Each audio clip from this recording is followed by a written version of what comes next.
Et si la Bible avait parlé de vérité, scientifique bien avant les laboratoires modernes? Et si certains mystères restent encore impossibles à expliquer aujourd'hui?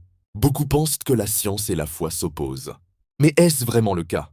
Aujourd'hui, nous allons voir ce que la science a confirmé et ce qu'elle n'arrive toujours pas à comprendre. Ce que la science confirme. 1. La Terre suspendue dans le vide. Dans le livre de Job 26:7, il est écrit « Il suspend la Terre sur le néant ». À l'époque, certaines civilisations croyaient que la Terre reposait sur des animaux géants ou des piliers. Aujourd'hui, la science confirme que la Terre flotte dans l'espace, maintenue par la gravité. Coïncidence ou révélation? 2. Le cycle de l'eau. Dans le livre de l'Ecclésiaste 1:7, il est écrit que les fleuves vont à la mer et que l'eau revient encore.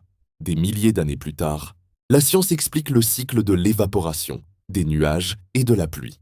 3. La vie dans le sang. Dans le livre du Lévitique 17:11, il est écrit « La vie de la chair est dans le sang ». Aujourd'hui, la médecine confirme que sans sang, il n'y a pas de vie. Le sang transporte l'oxygène et les nutriments essentiels. 2. Ce que la science n'arrive pas à expliquer. 1. Les miracles. Les miracles de Jésus-Christ, guérisons instantanées. Résurrection, multiplication des pains. La science ne peut ni les reproduire, ni les mesurer. La science observe ce qui est répétable. Un miracle, par définition, dépasse les lois naturelles.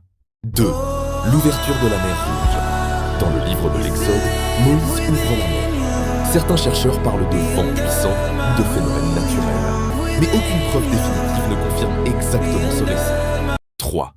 La création. Le récit de la création dans le livre de la Genèse parle de 6 jours. La science parle du Big Bang et de milliards d'années.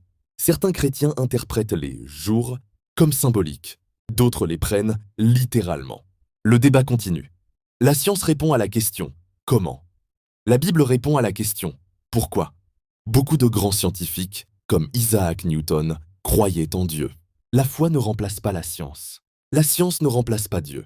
Peut-être que les deux ne sont pas ennemis, peut-être qu'elles se complètent. Prisons ensemble. Seigneur, merci pour l'intelligence que tu as donnée aux hommes pour explorer ta création. Aide-nous à ne pas opposer la foi et la science, mais à chercher la vérité avec un cœur humble. Fortifie notre foi et ouvre notre compréhension. Au nom de Jésus, Amen.